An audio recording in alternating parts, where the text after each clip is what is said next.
by supporting the immune system and working and increasing the foods to really get to a place where the kids who I worked with who have graduated 10 years ago, like David, who's being interviewed, or Jacob on the video that you saw, they don't remember having food allergies. They live life the way that they should, freely and fully, and they're not afraid of food anymore.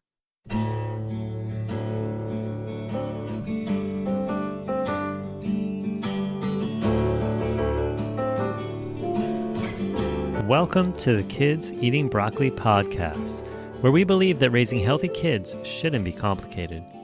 Our mission is to inspire 20 million families worldwide to take the steps to raise the healthiest generation in our history.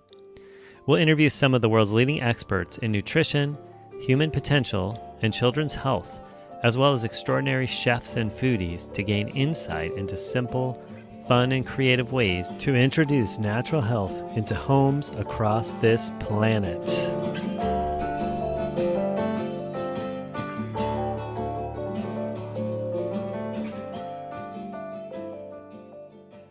Alrighty, well, welcome back to the next episode of the Kids Eating Broccoli podcast. And today I'm really excited to learn about some things that I don't know a lot about from our guest today, which is Amy Thieringer. And welcome, Amy. Thanks for joining us. Thank you so much for having me. And I'd love to just start by having you give us a little bit of your background and kind of the story of how you got to be doing what you're doing today. And then tell us, kind of what you're doing these days. Sure. So I am founder and CEO of a company called A.R.T, Allergy Release Technique. It's basically, we have a movement to eradicate food allergies. So I have to take you back about 17 years ago for you to understand how I got to be where I am today.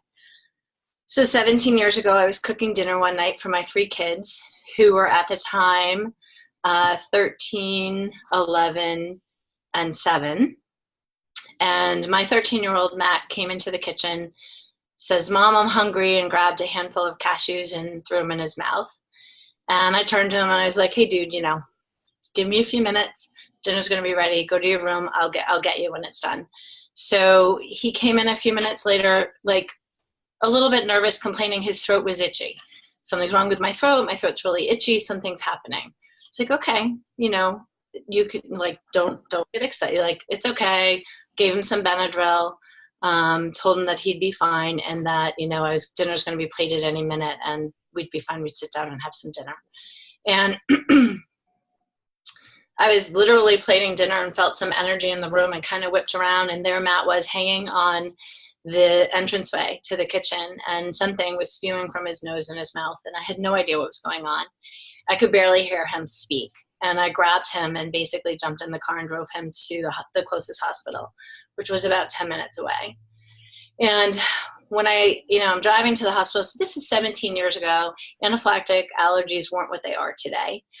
There wasn't a lot of knowledge about that. I was in the world of integrative health. I was working to support patients' compromised immune systems.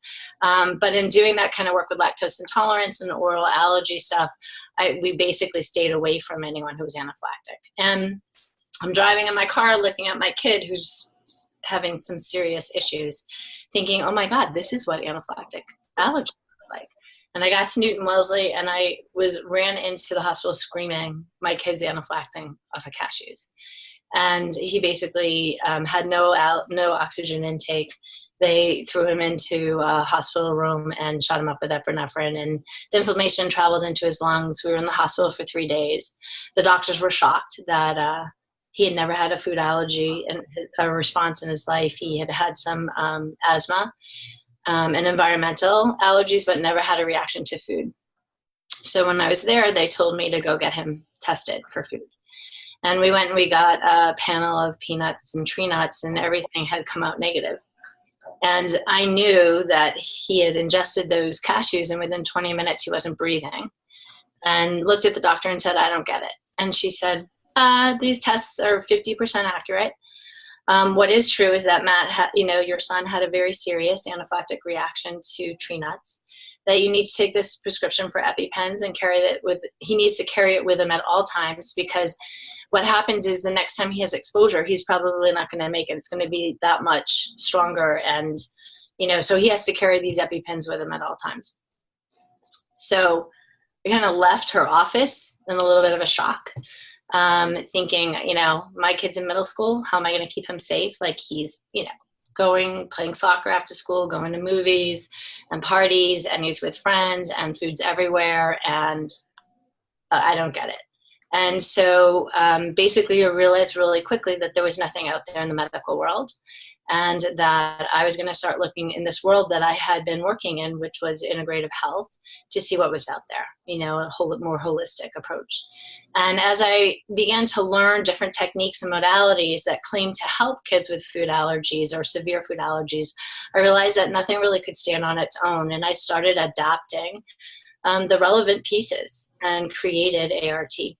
I've been on this mission for about 15 years, really, to really find a cure for severe anaphylactic multiple food allergies. Well, that's quite a story. I mean, I guess it makes sense, that you would be mission driven after having it hit home so severely like that. So has he had other No. reactions in the time? No, he's eating his foods.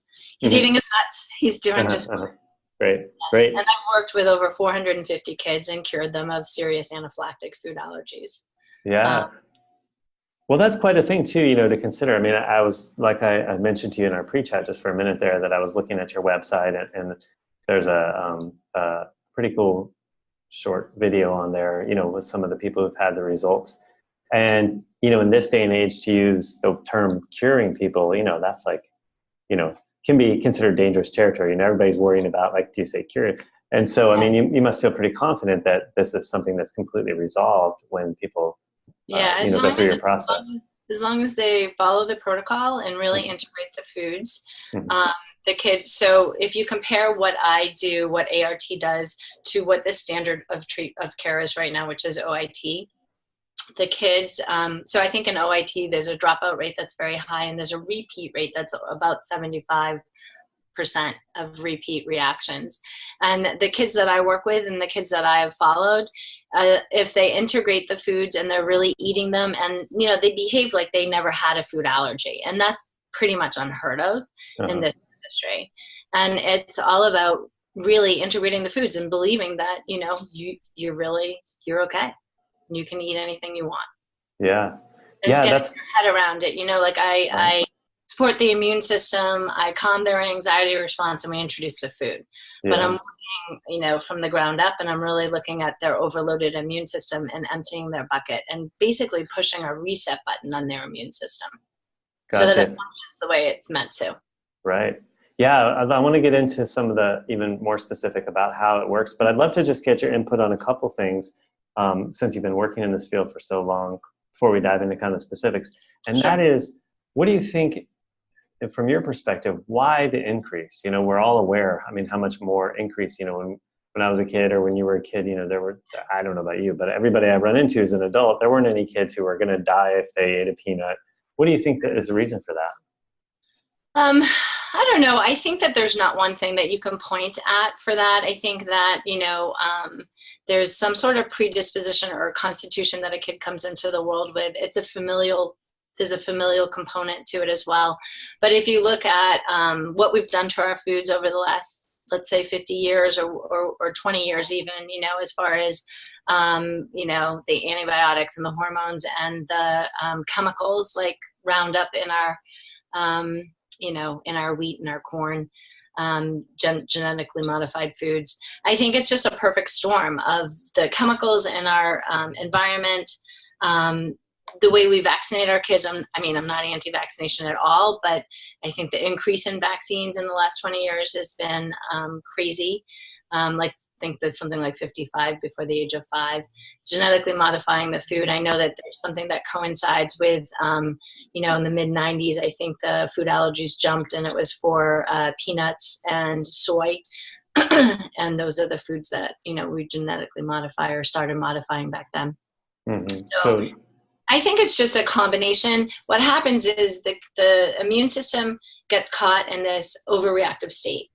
and it gets stuck in this heightened state where it then identifies safe, foods as something that it needs to protect against, and it has this heightened immune response.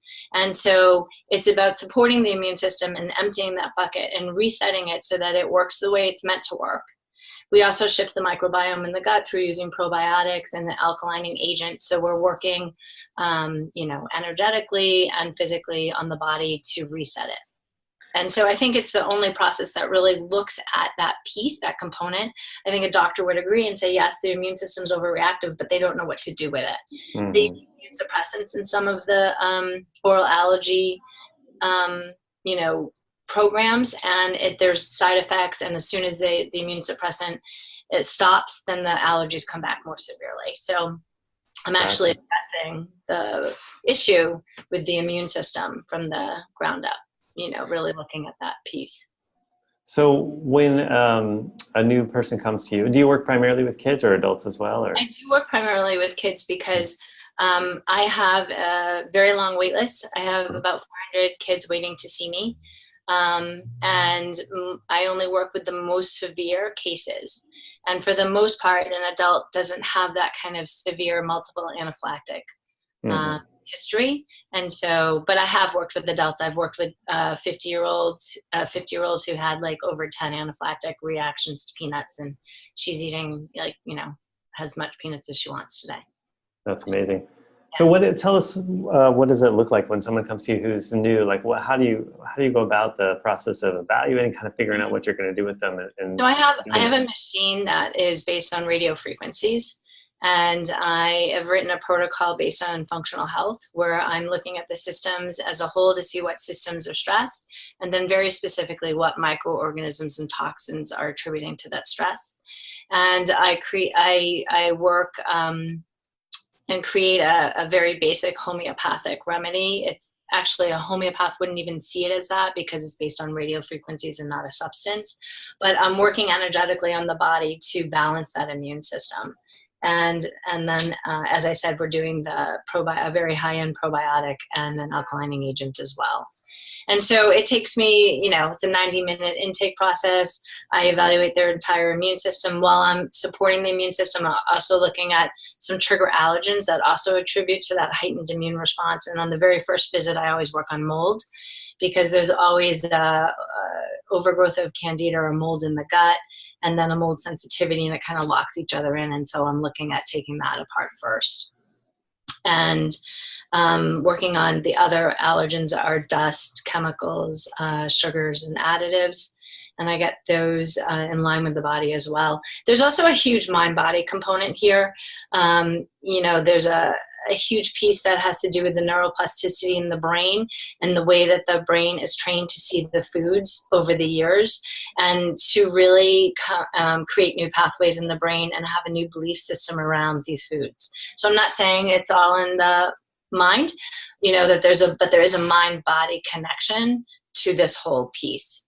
Yeah, when I was checking out your website, that was an intriguing part, because certainly there's other methods and systems for, dealing with food allergies that, have come across, but I don't know that I had run into anyone who was describing it the same way with changing the mindset around the food. And that makes so much sense that, if you've had and I don't even know if this is it, so you can certainly correct me, but it seemed like if you've had, like your son, for example, since he had that response, it's like his consciousness or his brain, his memory is going to like lock that in even stronger and create a fear response. So it's just going to It's exactly what it is. The fear response that creates the neuroplasticity around in your brain. And, these kids are growing up that, food can kill them.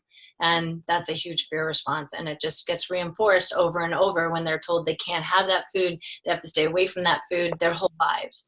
And so you have to really change that mindset and the belief system in order to affect this and to really have an effective result. And so do you see that? I mean, is that more challenging, I would imagine, with some people than others? How much, not that maybe you can't quantify it, but how much of a part do you think that plays in the whole story for most people? It's hard. I think that I really look at the three components of ART, which is, supporting the immune system, calming the anxiety response, which has to do with the mind-body component, and then introducing the foods as equally important. That it's a combination of those three pieces that really set ART apart and give it and produce the results that we produce. With allergies. And so, so we talked a little bit about the immune system and the anxiety response. What's the reintroduction look like? I mean, how long does that typically take? It takes me about 3 months to reintroduce a food to be free eating. So that's over 6 grams. And that's actually kind of quick in comparison to an OIT treatment, oral immunotherapy. It usually, from my knowledge, takes them about 6 months to get up to about 300 milligrams. Yeah. So, yeah, it sounds quick to me. Not being an expert in that, but that you could be back to it in 3 but months. that's an average, so it can take anywhere from 3 to 6 months to introduce a food usually. What have you noticed? I mean, I imagine that aside from, or in addition to just being able to eat those foods again, I mean, my mind is just running to like, what other things have you found? Like, what other improvements? Because having an anxiety response. So the anxiety component is huge, and they can use that piece in other ways as well in life. I tell them I'm giving them tools for life, to be able to really calm that anxiety response. But I'm also affecting asthma and eczema, and I affect their immune system in general. Their overall health improves. Environmental allergies. I have a lot of kids who are allergic to animals. I have a therapy dog here in my office, and I have a lot of kids who want to get dogs, and they do. So it affects their overall health in general. And what about like behavioral? I mean, what we talk about with behavioral things like the ADHD side or autism, have you seen changes with that side of things? I don't work with a ton of kids. I don't have a lot of experience with that. I have affected positively some kids. A mom would say it's like a light bulb going off, because it's really the foods that are affecting that piece. But I don't have a ton of experience with it. I really focus on these kids who are severely anaphylactic. I'm talking about kids who are allergic or anaphylactic to like dairy, wheat, eggs, peanuts, tree nuts, throw in shellfish, sesame. These kids, walking around, they can't. So those are the kids that I focus on. Right. Yeah, that was some of the sort of what sent me down the road of doing the work I do myself in this podcast and everything, was just seeing how many kids, in my daughter's preschool class. I mean, she had a list of things she couldn't bring in the room even for a snack day.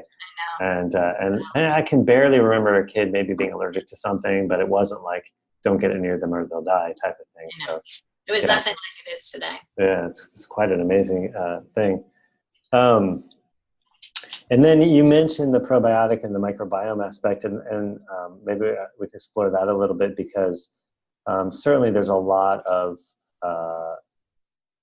just a lot of interest, I guess, in the microbiome and then this whole phenomenon of leaky gut. And I've certainly heard a lot of people talk about, at least with food sensitivities, now obviously you're talking about significant allergies, that a lot of that is attributable to a leaky gut system. And so... Well, 70% of your immune system is in your gut. So if your gut isn't where it's supposed to be, your immune system is not going to be where it should be. And so by affecting the microbiome, the environment in the gut, with an alkalining agent, which our gut is supposed to be alkaline, and with the sugars and the processed foods or meats that we eat, it throws it into the acid state. We're not able to produce the sodium bicarbonate, the HCl that we need to have a normal digestive process. And then it throws off our immune system as well. So by shifting that and creating a better environment, we're also affecting the immune system physically in the body. Gotcha. And so do you think that, certainly improving that, so conversely, having that system way out of balance must be part of the hyperactivation of the immune system? Yeah. Yeah, that's, there's a relationship between the gut and the brain. There's a gut-brain relationship too that plays into this whole piece as well. And do you think that the anxiety piece, is that what you mean? Is there some connection there? Yeah, absolutely.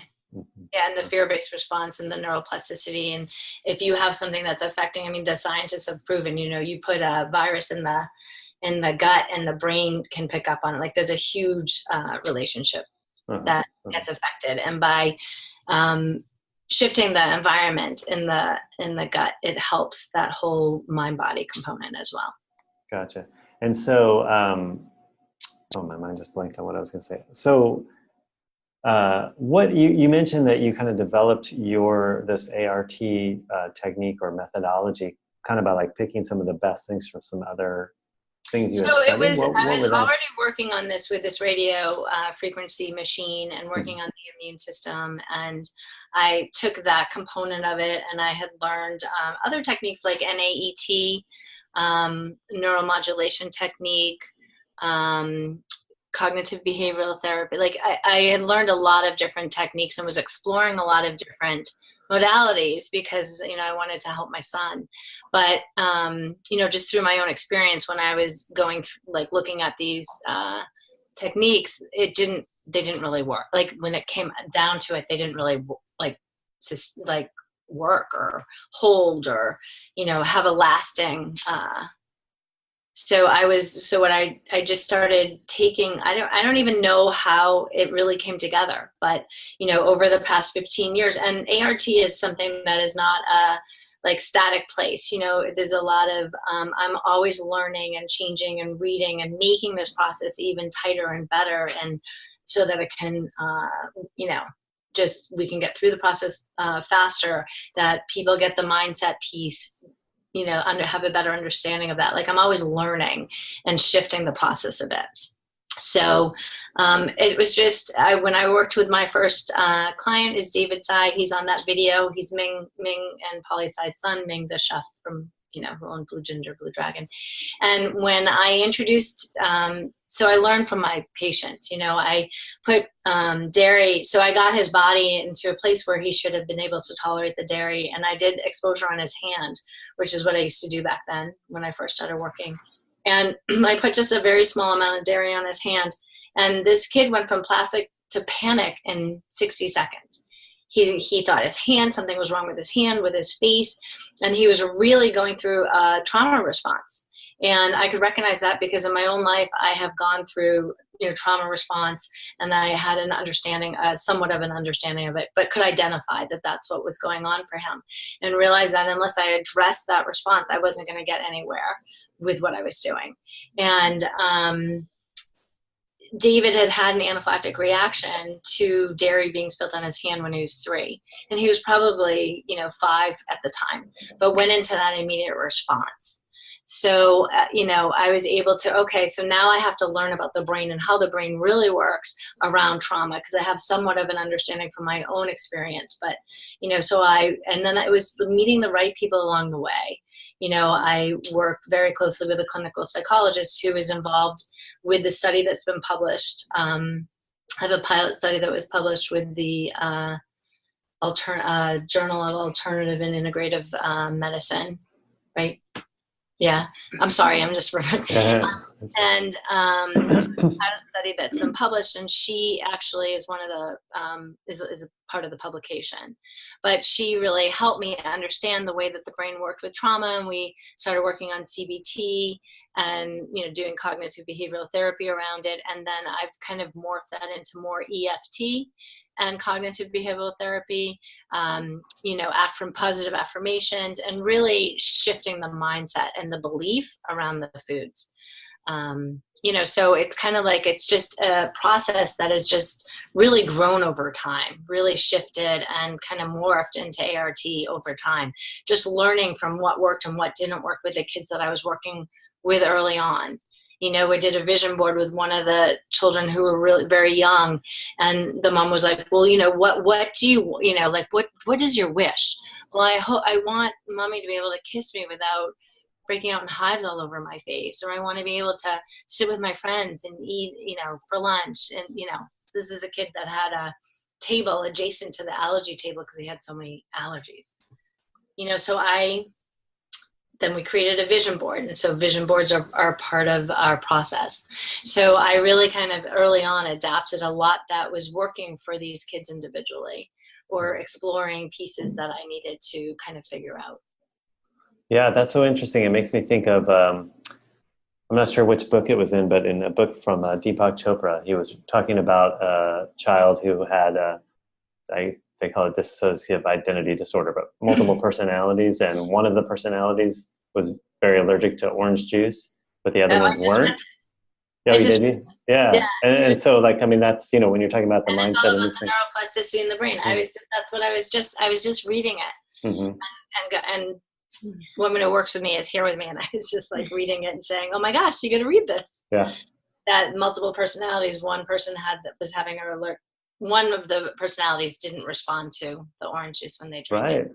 Yeah. And that's so profound because, you know, so many of the other considerations or concepts, you know, in our Western medical world, we discount that, right? But it was obviously clearly the primary factor with this person. Right. You have to be careful when you talk about the food allergies, though, because food allergies are real, and food allergies really, you know, kids die from them. And sometimes when I talk about this mindset and this mind-body piece, I never want to, you know, people have asked me, so you're saying it's not all in the head, but there's a huge mind-body component and mindset piece that allows you to work through, you know, by supporting the immune system and working and increasing the foods to really get to a place where the kids who I worked with who have graduated 10 years ago, like David, who's being interviewed, or Jacob on the video that you saw, you know, they don't remember having food allergies. They live life the way that they should, freely and fully, and, you know, they're not afraid of food anymore. That's really cool. So do you then teach other people how to do this? I do. Practitioners. So this is my movement. We're looking, you know, to really eradicate food allergies.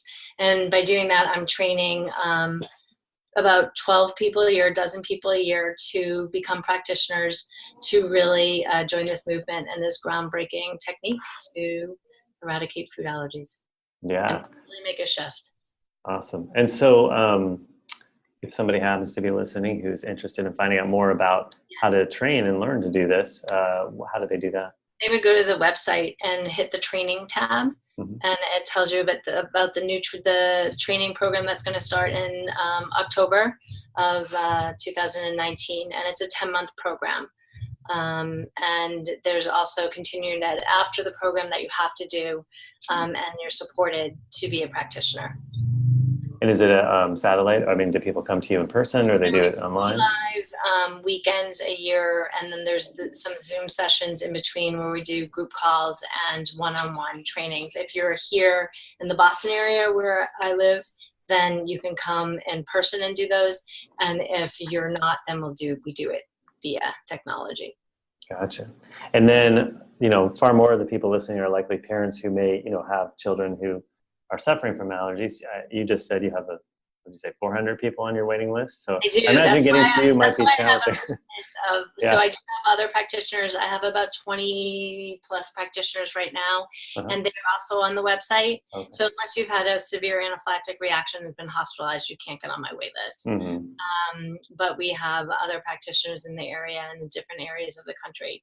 And so you just go to the website, allergyart.com. Okay, awesome. Yeah, we'll put a link to that in the show notes too.